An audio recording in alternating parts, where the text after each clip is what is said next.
Hello and welcome to Being Well. I'm Forrest Hanson. If you're new to the podcast, this is where we explore the practical science of lasting well being. And if you've listened before, welcome back. On today's episode, we're focusing on continuing to improve our relationships. The way we do relationships has changed a lot during my lifetime alone. People are getting married later, they're less likely to have children, much to the chagrin of both of my parents. And we're generally more focused on getting our psychological and emotional needs met. Put it simply, we're looking for relationships that are fulfilling rather than just functional. I'm joined by a wonderful therapist and author today who focuses on giving people the tools they need to communicate, navigate hard times, and create deeper connections with other people, Elizabeth Earnshaw. Liz is a licensed marriage and family therapist, the founder of A Better Life Therapy, and the author of I Want This to Work, an inclusive guide to navigating the most difficult relationship issues we face in the modern age. You might also know her as Liz Listens on Instagram, where she's helped countless people transform their relationships. So, Liz, thanks so much for joining me today. How are you doing? I'm good. Thank you for having me. Yeah, it's great to do this with you. I love your Instagram. That was how I first ran into your work.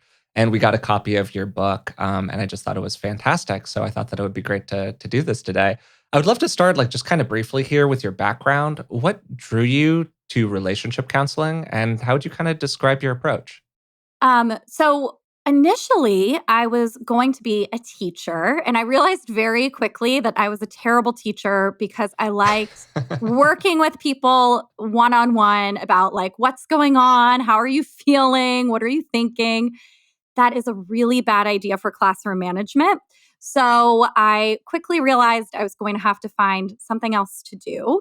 And I had no clue what it would be. And I was driving down the highway one day, and there was a billboard that said, "You should sign up for this couples therapy program." And I thought, I should sign up. This is the first time I've ever heard of one of those billboards actually getting somebody to buy something. So this is fantastic. It converted, it worked. So I drove home and I actually applied for that program only. And I got in, thank goodness, because I had no direction in life at the time.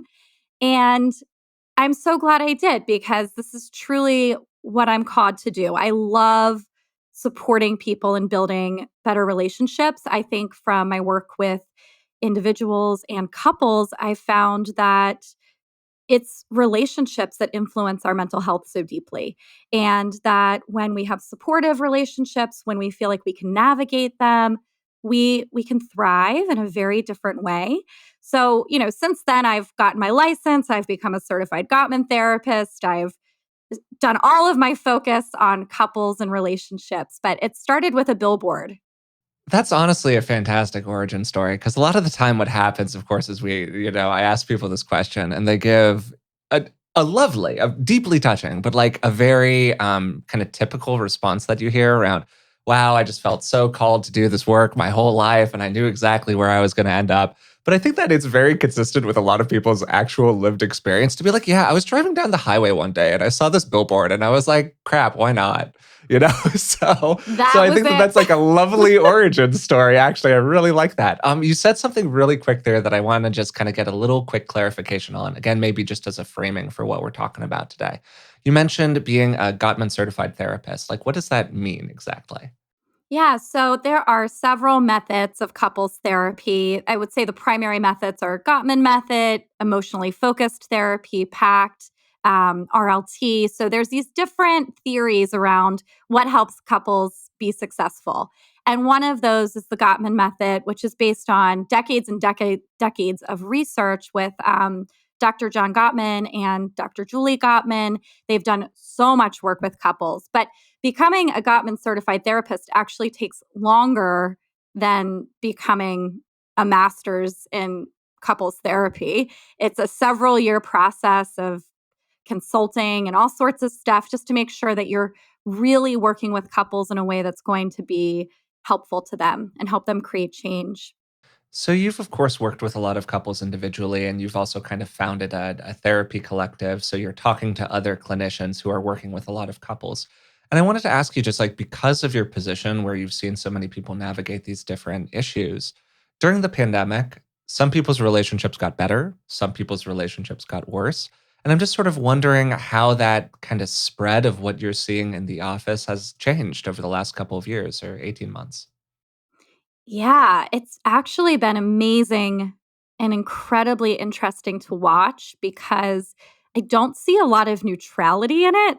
The couples I work with have either gotten way better or they've gotten way worse. And what I would say is probably a part of that is their issues that existed prior were still there.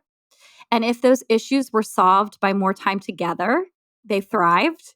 And if those issues were exacerbated by more time together, then obviously it got worse. So, I was working with couples. Their main conflict was that they didn't have enough time together. They had little kids, they were working full time jobs, they were dropping off at daycare and driving 45 minutes to work and getting home at 8 p.m. And then they were at each other's throats. But of course they were exhausted and stressed. And as soon as they had more time to be together and to not have to have all of these outside stressors, their relationship started to improve. And then I have other couples who being together is the problem. They don't know how to communicate. They are disrespectful towards each other. They don't like each other very much. And so, as you can imagine, being stuck in a house together, or if they weren't stuck in a house together, but navigating a high stress situation is just going to make those problems worse. There's a great phrase from, I think, I want to say it's Esther Perel. It's Mating in Captivity. I think that it's actually the title of one of her books. And I think that that's been like such a wonderful encapsulation of a lot of what people have experienced over the last, 18 months. You're really trapped with a person. So your relational capacity with them gets really strained. Are there kind of like key skills that you've seen that have differentiated maybe some of the couples that did better during this time versus some of the ones that did worse? Absolutely. I mean, I Hmm. think one of the biggest is how they respond to stress, of course. Yeah. And Cool. so, we've had research that shows, and then just anecdotally, I know that when people can navigate stress well together, their relationship does much better. And when couples can't navigate stress well together, they obviously get into stronger conflict loops. And so the people that are able to say, yes, this is very stressful, but I know how to take care of it within myself. So I know how to regulate what's happening in my body. I know how to take measures to make sure I'm not bringing all of that stress into the home. I have outlets, all of that. And then also are able to say, when you're stressed, I know how to co regulate with you. So not only do I know how to regulate with me, I know how to regulate with you. Those couples have been able to navigate this differently than couples who either struggle to navigate their own stress or dysregulate with their partner when their partner is stressed or when the world is stressed. And I think that's something that all partnerships have had to tackle over the past, it's been over a year now, but over the past year or so. We use words like co regulation and dysregulation fairly regularly on the podcast. And I think that people have kind of intuitive sense of what these words mean. But would you mind kind of like painting a picture of what co regulation looks like practically inside of a partnership? Absolutely. So we first notice it with babies and mothers and fathers and parents. And so you can imagine, what do people do with babies to co regulate? They lower their voice, they keep their own bodies calm. They do a whole bunch of things actually for themselves so that they don't freak out. I think back to when I had a baby. I wanted to scream sometimes because my baby was screaming and my Yeah. body was out of control. I was like, oh my gosh, I just want to throw something. And if I did that, what would happen? My baby would have become more dysregulated. My baby would have become more upset. So, what I had to do was I had to rock back and forth. I had to hum. I had to lower my voice. We kind of pretend that's for our baby, but actually that's for ourselves. And the same thing is what we don't need to rock our partners. That would be a little bit weird. But when you're thinking about a partner that comes home, let's say after being stuck in traffic for an hour, and they walk in the door and you can tell that they are just not in a good place. We can dysregulate with them, which would look like saying, "What the hell's wrong with you? Why do you walk in here like this?" Or co regulating with an adult looks like being like, "Ooh, I can tell you had a tough day. And if you notice that your own body is overwhelmed, being able to say, I'm going to give you a couple minutes. I'll be back in. Could I get you something to drink? I'm going to get myself something to drink. And really focusing on how you're keeping yourself calm because your partner will feel that. They will feel if you're calm. And if they feel that you're calm, they can start to regulate. If they feel that you're not calm, then they're going to become even more uncalm than they entered the door. Yeah, totally. I mean, I've definitely seen this pattern, and I've seen it not because I'm a counselor, but because I've lived it painfully in my own life here, where somebody kind of walks in the door and they're carrying that tension from the day, or they're carrying that distress. And you can feel the distress in kind of a palpable way if you're somebody who has like any attunement ability at all. This doesn't require like deep empathy. You can normally tell when somebody's in a state like that. And I'll feel myself start to get affected by it. And because I don't like how it's making me feel, sometimes you say a comment like you point to an issue that doesn't really need to get raised in that moment, but it's something that the other person is doing that's kind of problematic. And for me, at least, the more that I've kind of investigated that, it feels like it's a very defensive thing where I'm like, I don't like how you're making me feel right now based on the energy that you're bringing into the space. So I'm going to kind of like do something to make you look at your side of the street as opposed to thinking about how I can better regulate myself. Is that like a pattern that you see other people do, or is that just a me thing here? No, I think that's Yeah. how I think we all feel that way. Okay, I've good to know. just like I'm a therapist. I talk about this all of the time. And if my husband walks in with like some sort of weird energy, there's this part of me that wants to be like, why are you walking around like that? Yeah, it's Or very oppositional. it's very oppositional and it's a little entitled too Yeah. to think Oh, like, totally. you should walk into my space and make it peaceful and like how dare you interrupt my functioning right now. But I think you're right. I think it's defensiveness and this like discomfort that we feel, and I think this happens in couples a lot. We feel discomfort but we don't name it for what it is. We start to project, we start to criticize, we start to show contempt. We do all of this stuff to deal with our discomfort, and often it has to do with making the other person the bad guy. Instead of just being able to say, even in that moment, "Whew, honey, what's going on? You just walked in and you look really upset. I'm actually, even if you want to own it, I'm actually in a really bad mood. So I'm going to go in the other room right now because we probably shouldn't be in the same space." But being able to recognize what's happening for you is actually a huge piece of being able to co regulate. No, I think that's totally right on. And we've already kind of jumped ahead to inside of your book, you introduced this great model that I wanted to talk with you about, this model of relationships that has kind of four stages. And we're talking right now, I think, mostly about kind of the third stage, which is tension. But I would love it if you kind of explained that model to people because I think it's just a great outline for how relationships work. Sure. So when we first meet someone, we're in the infatuation stage. We are pumped full of love chemicals. So we're kind of like drugged. And we actually start to magnify how great the other person is and we minimize anything that's annoying about them. So it's not to say we don't notice it because I think we do, but we say things like, oh, that's just their quirk. It's cute. I don't know. It doesn't bother me this time like it used to with people. And we really we're wired to not pay attention to that because biologically, I think we want to mate. So it's like, you don't have to pay attention to the fact that they are a mess. Just mate with them. Populate the world. It's very Yeah, important. absolutely. And so then after that, though, we don't maintain all these hormones all the time. And they start to dip. And when they start to dip, we start to have all of that removed and we start to think, hey, I'm actually into this person for reasons beyond maybe that biological drive, and I'm realizing who they are. And I'm realizing that, yes, these good things exist. And that stuff that I minimized irritates me. I'm noticing who they are as a human being. And it's in that stage that, a lot of people actually break up. So they're like, this isn't the person for me. And I'm recognizing that. And so it ends. Or we move through that stage and we stay together. But what starts to happen, and this is in all relationships, is we start to face stressors together.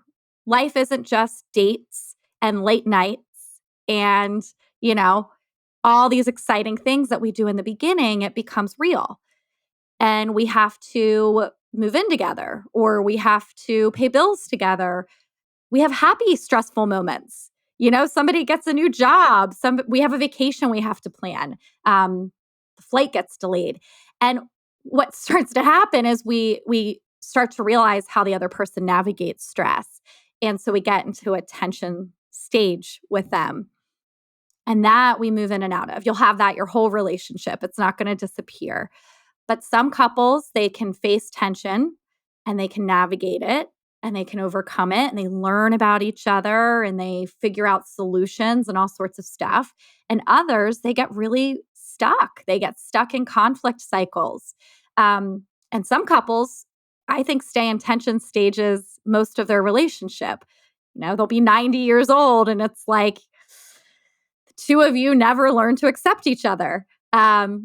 Other couples, though, move in and out, but they have a baseline of what that final stage is that I talk about, which is acceptance. And doesn't mean you like everything, doesn't mean you never argue. It means that you've decided, I kind of know who this person is. And by being in a relationship with them, I'm accepting it. And I'm going to stop fighting with them to change who they are at their core. It's okay to ask people to change in some capacity, but to change who they are at their core. I'm not going to expect that my partner who has never been super organized is all of a sudden going to become organized. I'm just going to say, I love them, and that's part of the package. And so those are the different stages that couples often move throughout their relationship, and they either break up or they keep going. Okay. So you've seen a lot of these cycles working with people. You've seen a lot of these patterns. You have many, many reps kind of understanding what this looks like. And there are a lot of people who are listening to this right now who are pretty darn settled on who they're with.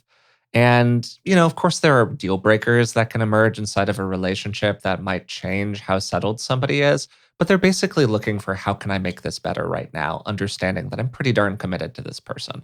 But then there are a lot of people who are making a choice of one kind or another. They're making a choice to get into a relationship, a choice to get out of a relationship, a choice to change the stage of the relationship from like dating to getting married, something like that.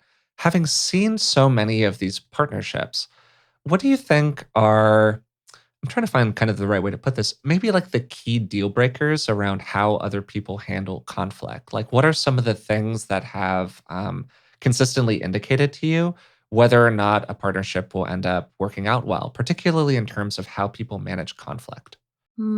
Such a good question. So I think that a couple important things to look at is how does the other person navigate power?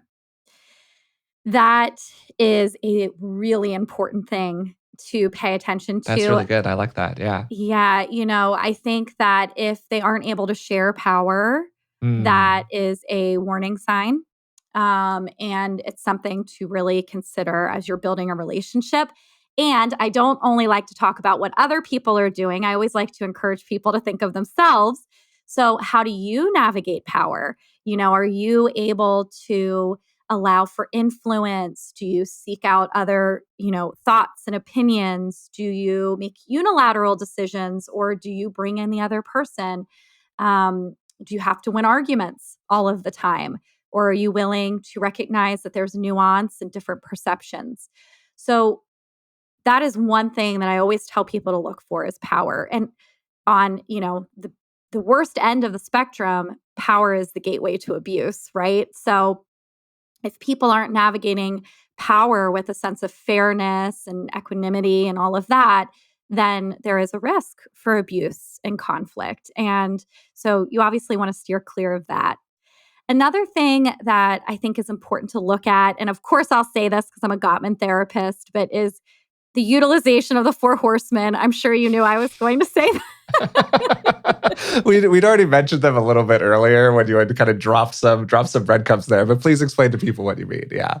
Yeah. So, over the research that the Gottmans have done, they found that there's these four communication habits, which I think really help to kind of conceptualize what we do sometimes. And they're harmful to relationships and they can predict, the end of a relationship. They start something off that's called the distance and isolation cascade, which means that the more you use these things, the more distanced and isolated you'll be with each other. So those four horsemen are criticism, which is taking a problem and making it about a character flaw in the other person. So that would be, my husband comes in late and I am really stressed with my son. And instead of saying the problem is that I was, alone dealing with something that is high stress, I say, you are always so thoughtless, or you never think about me. So it's about him being flawed. The second of the horsemen is defensiveness, which is, a pair with criticism. They're in a relationship together. And when people are defensive, they will respond to that by saying, if only you knew how hard my day was, or, yeah, that was stressful. But so there will be over justification, explanation, victim mentality, all of that.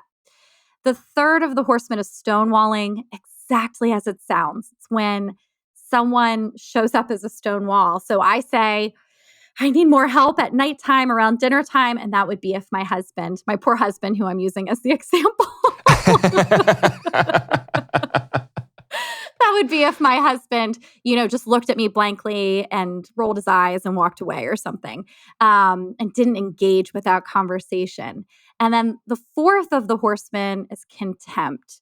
Contempt is criticism supercharged. And so it's when we take our criticism and we one up it by belittling the other person, acting superior to them.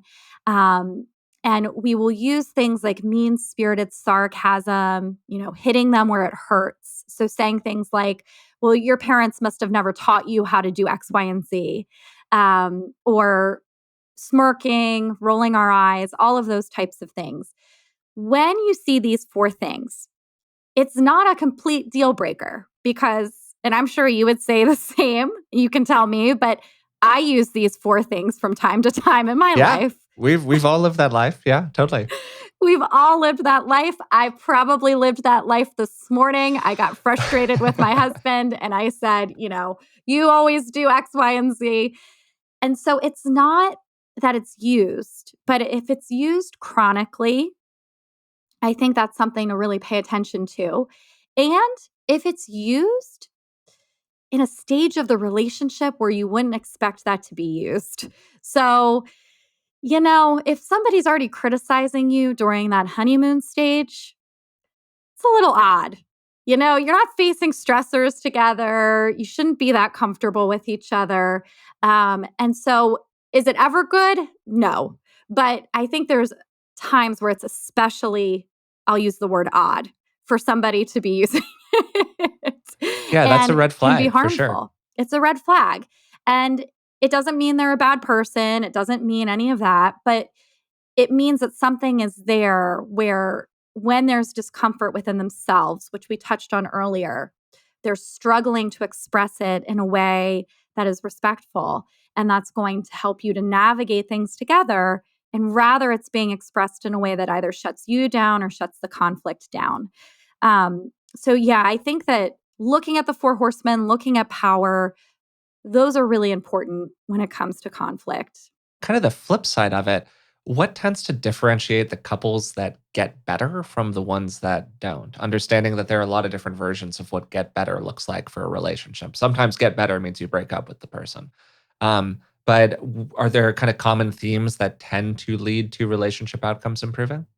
Yeah, I think that a couple of the common themes, and first of all, I just want to say I love that you said that sometimes people break up and like that might be getting better as well.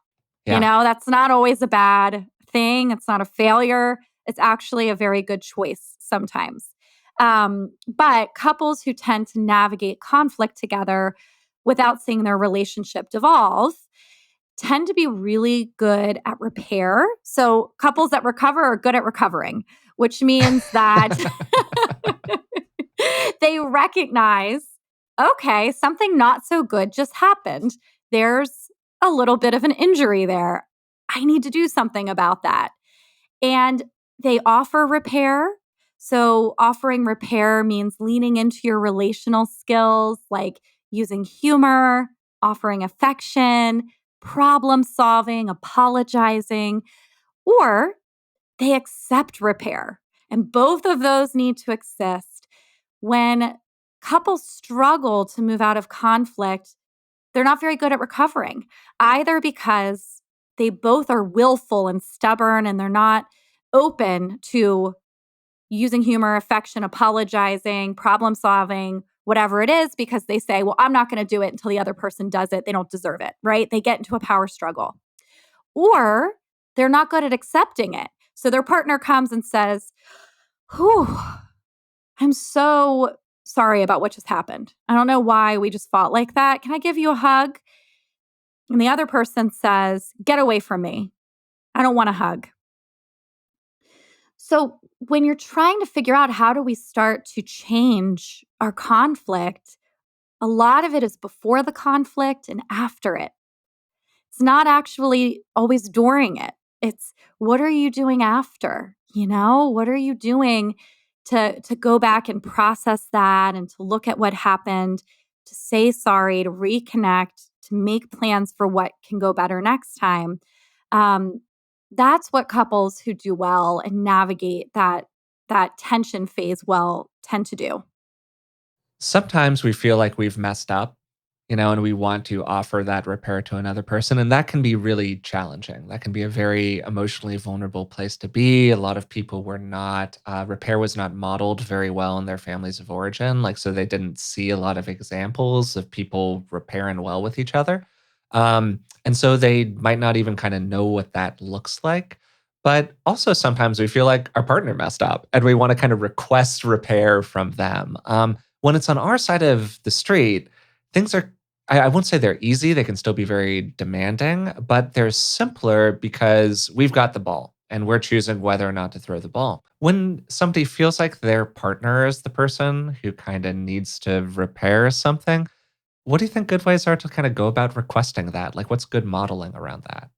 Oh, it's really hard, right? Because, and I think that we could be talking about different, um, I don't know, categories of person, right? So sometimes you might need that repair from a partner who's willing to give it to you.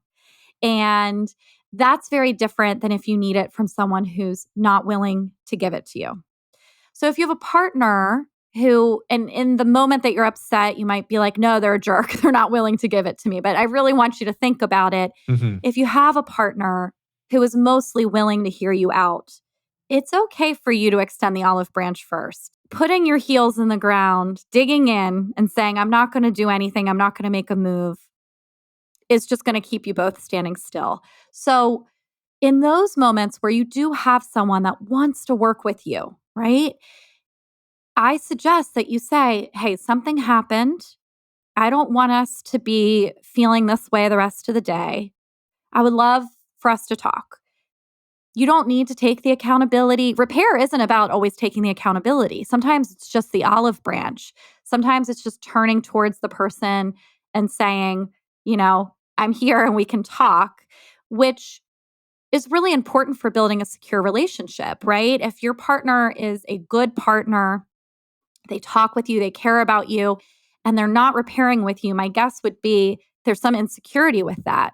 So, by offering some sort of, secure functioning in that moment where you say, I still, what you did wasn't right, but I still love you and we can talk about it when you're ready, that kind of opens the door. Now, we also have partners, sadly, who aren't willing to repair. And this is really hard in couples therapy to deal with.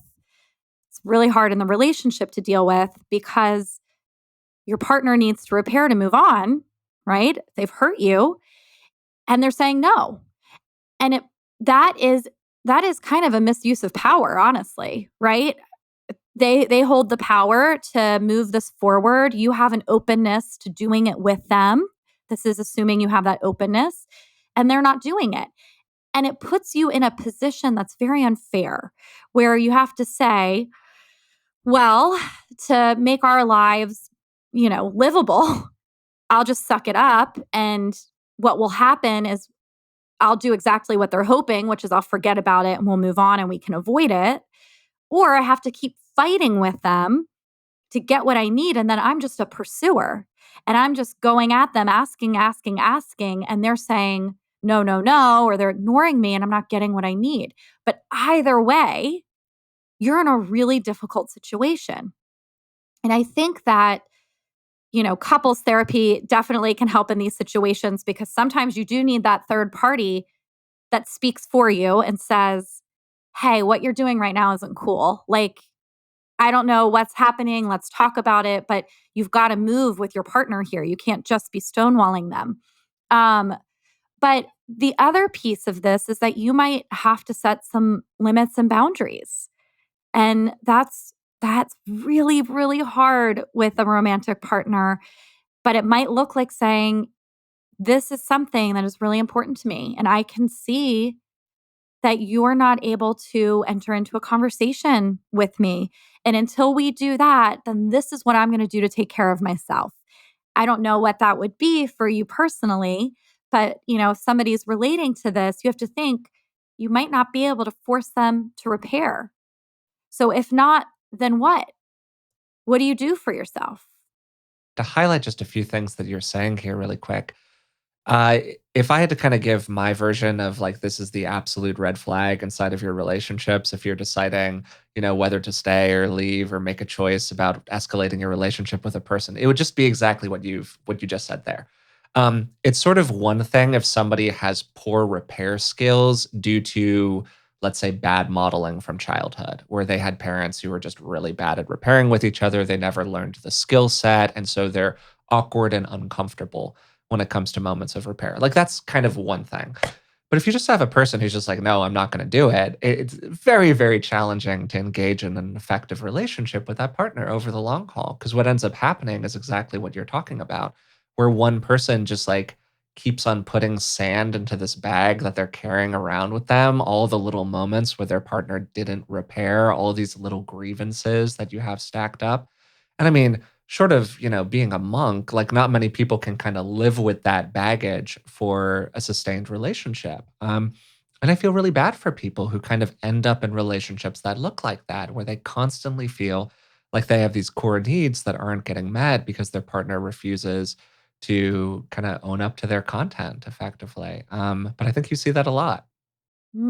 A lot, a lot, a lot. I see it so much with couples who come into couples therapy, particularly after betrayals, that, and like you said, it's so sad and it gives so few options. And it puts the ball in the court of the person who maybe wasn't initially responsible. And that's something I talk about a lot with people in that situation, which is that your choice here isn't fair, but it's your choice and you have to make it. And it's not fair. It's not fair that the other person did something wrong and they're not willing to navigate that and make amends. And that now it leaves you with either sucking it up or ending the relationship or pulling away or distancing or whatever. Um, and because it's your life and it's your emotional health and your relational well being, those are the moments where there might not be a relational solution. The solution might have to be an individual solution where you're taking care of yourself. So, alongside working with couples, I'm sure you've had plenty singles come into the office who are, a single with you, but there is an invisible third party in the room, which is their partner. They're asking you a lot of relationship questions. Maybe they thought that they were coming in to resolve a personal problem, but it turns out that it's a relationship problem, actually. Um, and I'm sure that you've had interactions with somebody where you're sitting in front of them and you're like, wow, this person just has to get out of this relationship. Like this just isn't working for them. But for a variety of different reasons, people might not want to do that for, just as you just said. What are some of the things that you kind of do with people to maybe resource them or give them the tools they need to kind of get to that point where they can say, you know what, it's probably best for me to experience a little bit of, or maybe a lot of emotional discomfort now in order to preserve myself for the long haul?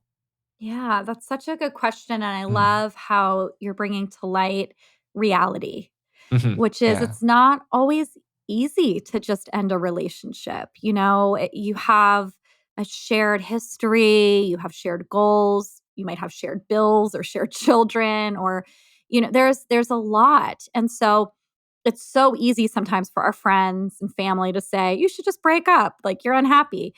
And that's just not how life always works. And so, one of the first things, well, not the first thing I do, but one of the main things that I want to do is offer the safety for them to explore it without pressure. Because exploring that usually doesn't feel safe anywhere else. So, it doesn't feel safe at home because that's a hard conversation to have with somebody. I might want to leave you. So they're not exploring it there. If they're exploring it with their friends and family, doesn't feel expansive. It's very, okay, well, what are you going to do about it? Move on. Da, da, da, da. So one of the most important things that I do is I say, it's okay. It's okay to take your time. This is a big deal. We can talk about it.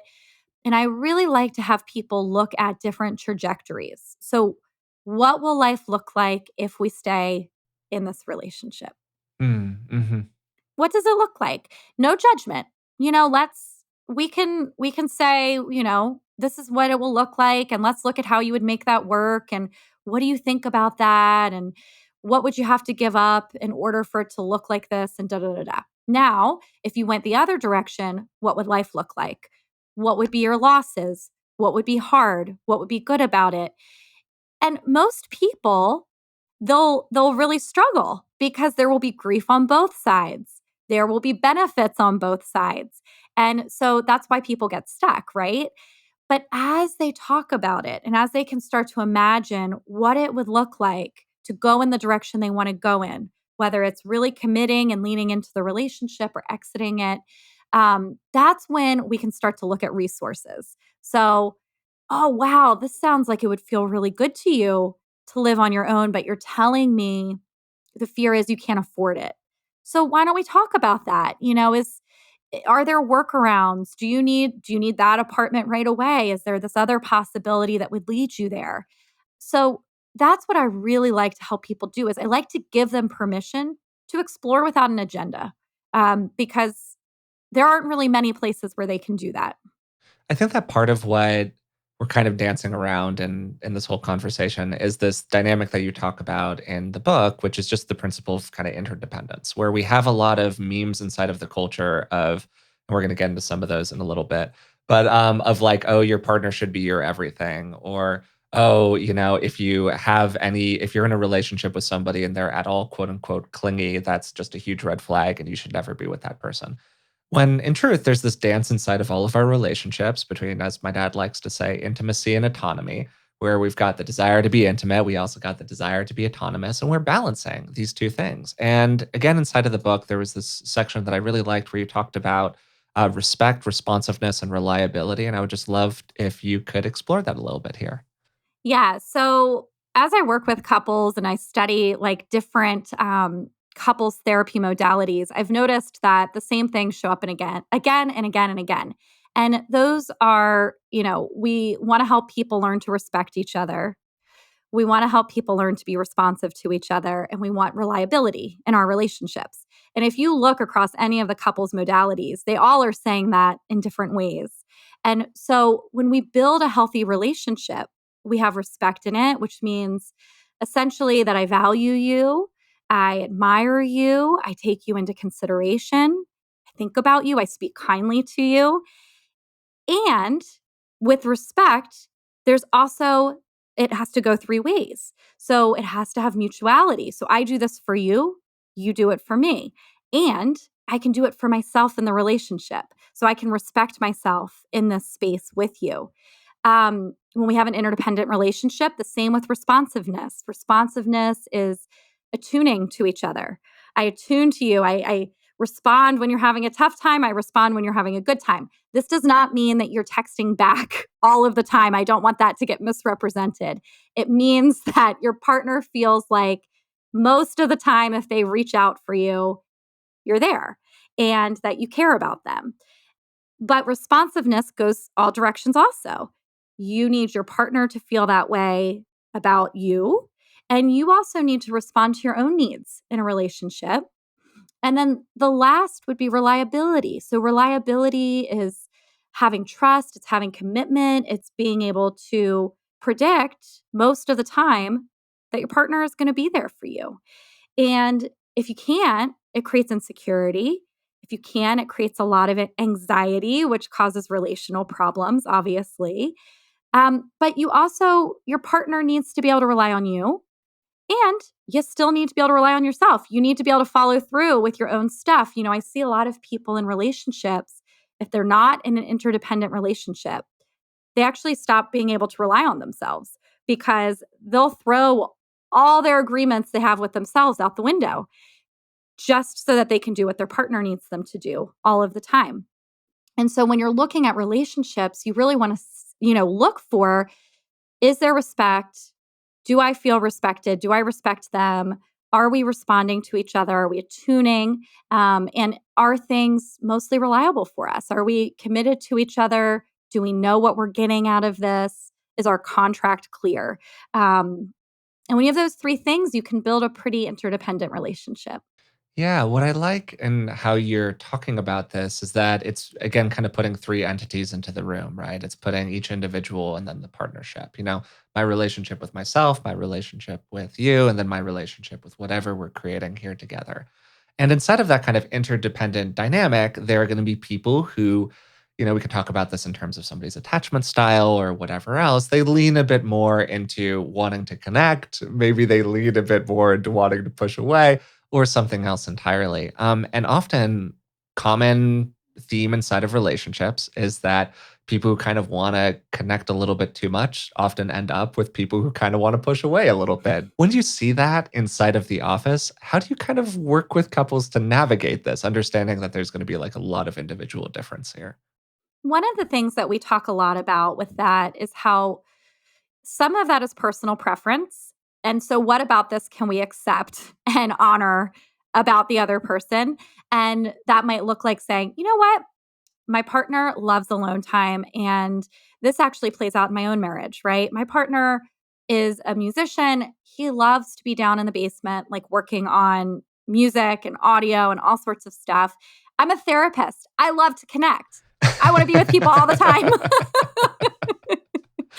And so part of this is nothing pathological. Yeah, And one yeah. thing I work with people on is like, well, which parts of this do you need to accept and find a way to love and respect about the other person? And for my partner and I, we've been able to do that. I can say, this has nothing to do with me. I really love how you like your alone time. I'm going to give it to you. And I'm also going to learn from you. I'm going to learn how I can take alone time as well. And he learns from me. He learns how to spend more time in connection. But he also respects that while he might not love a 6-hour Thanksgiving dinner, I sure do. And so he goes. So the first piece is, what can you accept? The other thing I do in the office is I talk about anxiety. So some of this is not personal preference. Some of this is anxiety. What is making you feel unsafe to do the thing your partner wants? Your partner wants space. Why? What's going on that's making that feel scary to you? And so it's triggering anxiety. It's making you feel afraid of what? People will say all sorts of things. I'm afraid that they don't love me. I'm afraid we won't connect. I'm afraid we'll never talk about the important things. Great. So now we know there's anxiety. The same on the other. Your partner really wants to connect with you. What's making that scary? What's the anxiety about leaning towards your partner, connecting, spending time with them, with their loved ones? All sorts of answers. It's going to take up too much of my time. It's going to, engulf me, suffocate me. I'm not going to have my autonomy respected. And when people can start to put those anxieties out on the table, then what we do is we talk about, well, how can you soothe yourselves? What resources do you need so that you can do some self-soothing? But also, since we're in a relationship, how do you soothe each other? What can you offer as reassurance? And you need both of those things. The anxious pursuer for connection needs to be able to soothe themselves in order to offer space. And the anxious avoider needs to be able to soothe themselves when it's really hard to be vulnerable and connected. What I love about this is that I think that what happens a lot, and you'd know better than I would, but is that it's really easy to kind of construct a idealized version of another person where we wouldn't have a problem if they were just more fill in the blank. And so the problem becomes all about our partner. If the partner were just different in these meaningful ways, well, I would be fine then. And of course, there are examples if you get into any instance of abuse, anything like that, where like, yes, the issue is your partner.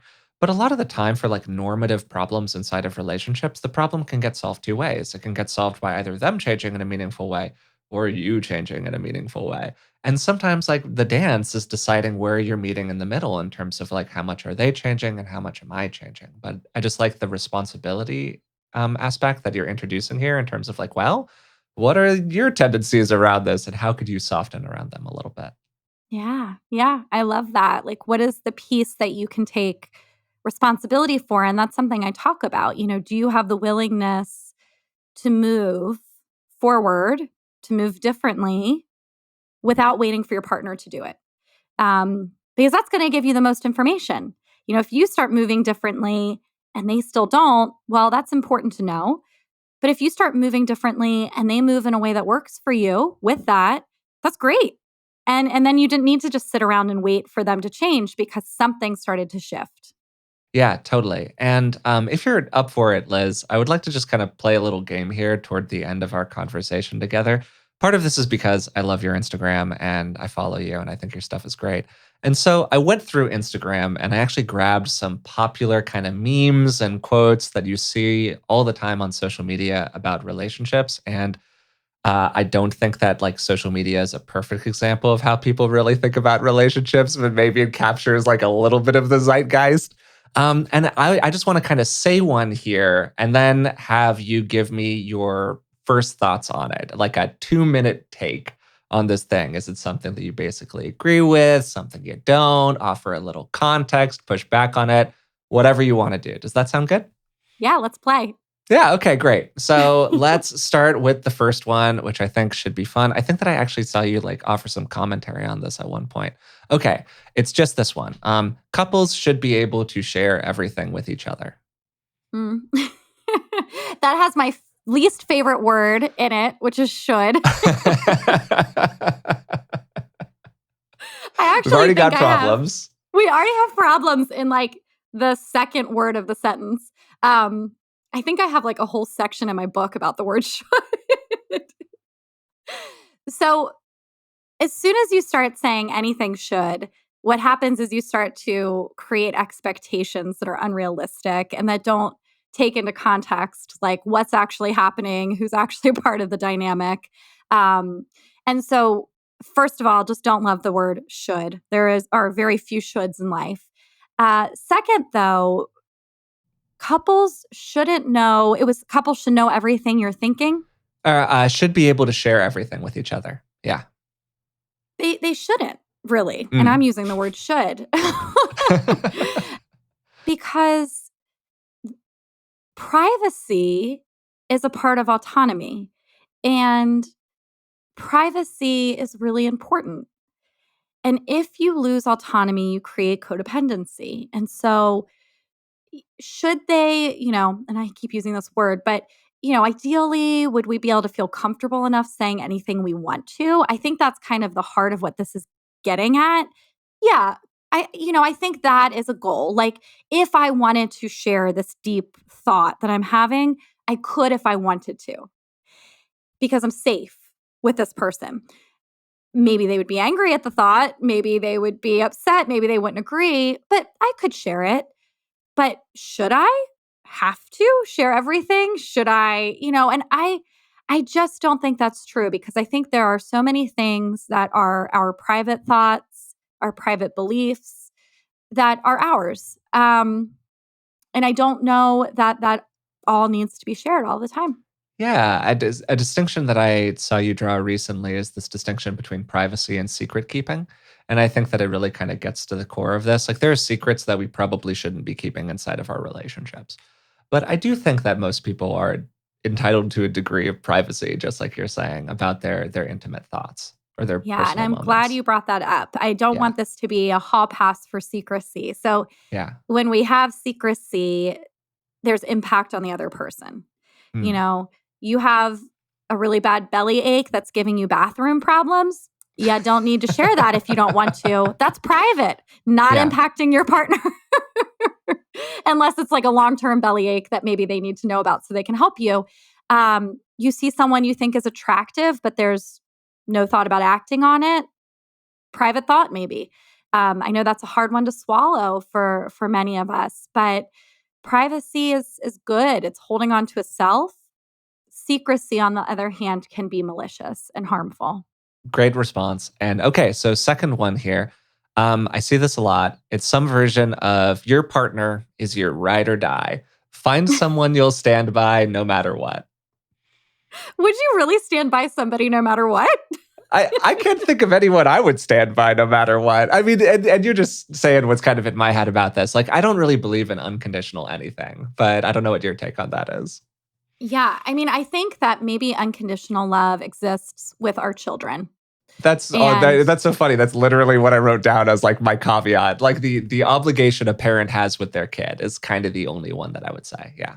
unconditional acceptance, certainly not, right? Like, if my child did something horrific, I would not accept it. I would still love them, of course. That's just I love my child so much. But unconditional love in adult relationships doesn't make a lot of sense to me, because there are conditions to our adult relationships. You know, you might feel love. And here's the other caveat: some people will say, but I still feel love for the person, even though I did set a boundary and da da da da. Sure. You might feel that, totally fine. And your love can be conditional. You can say, if you cross a line around values, ethics, if you abuse me in any way, you don't have my love anymore. Um, but it doesn't actually even need to be that deep. Like, sometimes people fall out of love, and it's not because someone did anything horrific. The love was conditional in a time and a place, and things changed. Their interests changed, they aged, um, their goals, their dreams, all of that, and they fall out of love. And so, ride or die, of course, it's a meme and people enjoy it and it's fun. And my husband and I probably have said it to each other before. But in reality, no one is your ride or die, and you are not anybody's ride or die, because there should be a line. There should absolutely be a line that you would draw. Yeah, no, right there with you. Okay, I think that this one is maybe a little bit more neutral, and I'm just kind of curious what your thoughts on it are. Never go to bed angry.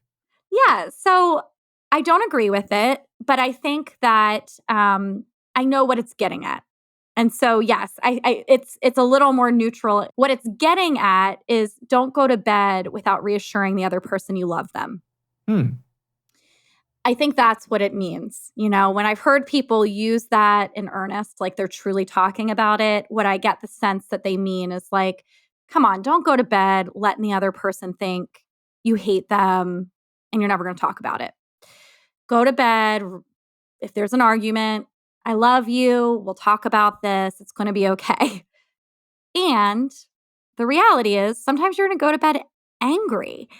And sometimes, if you keep trying to talk about something when the other person's angry and you say, but we can't go to bed when we're angry. And this is where I've seen this spin out, this advice. we're not supposed to go to bed angry and you must not care about me because you're not talking to me right now. But when people are flooded, like actually really angry and in their bodies, they are like in threat response, please let them go to bed. You want them to go to bed because they'll respond to you better once they sleep and once the stress hormones are dumped from their bloodstream. They will be a way better conversationalist. So try not to go to bed without reassuring your partner you love them. Try really hard. And sometimes you're going to go to bed angry with each other. Just a huge part of what you're saying here gets to the idea of just allowing emotions to settle a little bit, which doesn't always happen. I mean, you want to be a little thoughtful about it, but like sometimes you just need to take some space and you just need to cool off and walk around the block or go to bed or whatever it is that you need to do, in order to let some of the more like powerful emotions that you're dealing with in that moment kind of resolve themselves a little bit. Um, yeah, so this kind of gets to something that we were talking about a little bit earlier, but you will see this kind of all over the place. It's often got a very beautiful, puzzly image attached to it. And it's some version of my partner is my missing piece.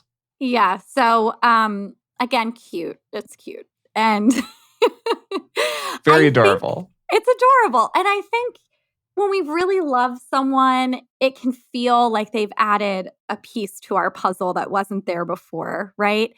Um, I think that that can become problematic if you believe that you yourself are not whole without this person, because then what happens is you can, tend towards codependency and thinking like I can't exist without them. And because I can't exist without them, I can't set boundaries. I can't have my own interests. I can't end this relationship if it's not good. And it also puts a ton of pressure on the other person to be Yeah. your missing piece Mm. because they have to live up to that. They have to live up to being your piece. Why aren't they their piece? They're all of a sudden your piece. They need to fit into your puzzle. And you're asking this human that's already created their own shape to change it to fit with you. So that's where it can become problematic. Where I think it's cute is if you can expand it to it's not my missing piece, but it's a beautiful additional piece to my life. Or, my partner is another puzzle that I get to play. Like maybe we could expand it in that way. I like that. Yeah, no, I had actually never thought about the part of it that you just mentioned in terms of like forcing somebody else to modify themselves to be inside of your puzzle. I'd been, a little too egotistically self-centered about it prior to that. So thanks for that distinction. I like that a lot, actually. That's really good. Okay, so last one, and I had to do it because you see it everywhere. It's absolutely pernicious. It is the classic quote: if you can't handle me on my worst day, you don't deserve me on my best day. I'm really glad you threw it in because it was probably my AIM away message at some point when I we all go through our course in life. all of us. I think anybody who Yeah. had AOL Instant Messenger, that was there with like the hot pink font and all sorts of stuff. I have since moved away from that quote, thank goodness. And again, and this is, my therapist's part coming out where I understand where some of this can pull us in. It is beautiful to think that another person is going to be there for you, better or worse. Of course. And if we have a partner who like doesn't want to be with us when we have the flu and we've been vomiting, maybe that's where this quote works. Like, yeah, if you don't want me to be a human, then I don't know if you deserve me when I'm beautiful, if you don't want to be in a relationship with me, when I've been breastfeeding all night with my infant. But what this quote does accidentally or whatever is it becomes a free pass for really harmful behavior, I think, sometimes. And the way I see it being used is not what I just described in terms of, I want a partner who sees my humanness. I see it being used as an excuse and a justification for being harmful. If you don't want to be with me when I throw a temper tantrum, then you don't deserve me when I'm being nice. And something about it is it's it's a little manipulative and it's a little abusive, right? Like I could hear someone um in an abusive dynamic saying something like that. Well, this is just who you get. If you don't like me when I'm drunk and screaming at you and you don't love me then you don't get me when I'm sober and fun, or you don't get my money, or you don't get sex, or whatever it is. And so, yeah, I think it can tend to be more harmful than it is helpful. But I would love to hear your thoughts as well. I mean, I just think that I almost only ever see it applied in that problematic context that you're describing here, basically. I mean, whether it's gross instances of abuse, okay, that's like a very much a distinct category. But even just like much more kind of everyday, just sort of being a dick to other people levels of abuse where there's this kind of idea that if you are a generally conscientious person 70% of the time, it excuses your behavior for the 30%. And I just don't think that that's true. I think that we should aspire to be like a generally conscientious person 95 to 99% of the time, understanding that everybody's got some lapses. So yeah, so it's the one that I see the most frequently that I think I also probably think is the most misguided. I agree. And as I was listening to you talk, I was Mhm. thinking it's just such an extreme form of defensiveness as well. Yeah, totally. Like it's this inability to say, yeah, wow, that was really wrong of me. And you don't deserve that. You don't deserve being treated like that. It somehow flips the script to you don't deserve me because you didn't want to put up with it, which is this really kind of interesting form of defensiveness. Instead of being able to take responsibility for the behavior and recognizing who's the one really not deserving of the treatment in that moment is the person who was harmed by whatever happened. And like you said, most of the time it's the daily ways that we're jerks, right? Um, and it can be used in more extreme ways as well. But I think something that's really hard for so many of us to do, but so important is just to be able to recognize you're a human and you're a jerk sometimes.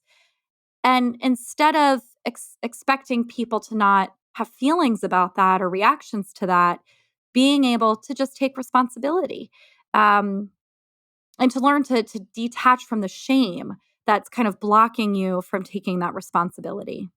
I think that's a great point. I also think that it is just a lovely note to kind of tie together that section on that idea of taking responsibility for our own jerkishness, which emerges, I think, for everybody at some point in their life, is such a key skill inside of our relationships and is often a really challenging thing to do because it activates those like negative self worth feelings, those feelings of shame and otherwise. So, as we kind of come to the end here, Liz, is there anything that you would like people to know about? Any projects you're working on, places they can find you? Yeah, so you can find me easily on Instagram at Liz Listens. It's probably the easiest place to find me. I'm also the head therapist at a company called Hours. So you can find more information about us at withhours.com. And I have a book out called I Want This to Work. It is a guide for relationships where I talk about a lot of the things we just talked about today. And you can find that anywhere books are sold. Liz, thanks so much for doing this today. This was totally great with you. I had so much fun. Thank you so much. So today I had a great time speaking with Elizabeth Earnshaw, also known as Liz Listens on Instagram. She's the founder of A Better Life Therapy and the author of I Want This to Work. So we began by talking about some of the issues that couples have faced over the last 18 months or so of pandemic and how some couples have gotten a lot better and other couples have gotten a lot worse, but relatively few have just kind of chugged along business as usual. And it's interesting that the pandemic hasn't been neutral for that many relationships. To summarize, for the couples whose problems were based on not having enough exposure to each other, well, those partnerships improved. Suddenly, there was more time with the family or more time at home. Then, on the other hand, there are many partnerships out there where more proximity actually makes their challenges worse. And particularly for partnerships that struggle to manage stress inside of the system well, wow, the pandemic was incredibly challenging. We then talked for a little while about ways that people can manage stress, and we mentioned co regulation and dysregulation. A kind of simple way to think about co regulation that Liz used as an example is, what does a parent do with a child? When a baby is throwing a tantrum, most of the time, it's not really effective for the parent to just get mad at the baby. You lower your voice, you hold your body in a more soothing way. Maybe you go for a little bit of gentle physical contact with the child, patting their head, rubbing their back, whatever it really takes for the child to understand that they are safe and held by another person's nervous system. And in much the same way, we can offer this to our partner. So we use the example of somebody coming home from work who's just really frazzled, they're blown out, they've had a tough day. They get in the door, they're carrying some nervous energy or some stress energy with them. And then for the partner who's there at home, waiting for them to walk in the door, wow, the tenor of the whole space changes. And that change is often really disruptive for us. It can activate our nervous system and get us to respond negatively to the person entering the space. And this is just a total relationship disaster, a communication disaster waiting to happen. So, what can we do on our side of the street to regulate ourselves and maybe regulate our partner a little bit? And at the same time, if you're the person who's entering the space, who's carrying that stressful energy, what can you do to take a couple of breaths before you walk in the door and try to calm your system down a little bit? We went from there to talking about Liz's kind of 4-stage model of relationships that she talks about in the book. The 4 stages are infatuation, where we are first getting to know our partner and all of the love hormones are very freely flowing inside of ourselves. Then there's realization, when we start to see them for who they actually are. Then there's tension, and tension inside of a relationship is often an indicator that it's progressing, that it's moving through the stages. And many couples stay in tension for most of the relationship, or they kind of move in and out of tension as time goes on. And then finally, there's acceptance. Can you accept your partner for who they are? Not forgiving them for everything and not accepting behaviors that are unacceptable, but generally speaking, understanding that their tendencies are their tendencies.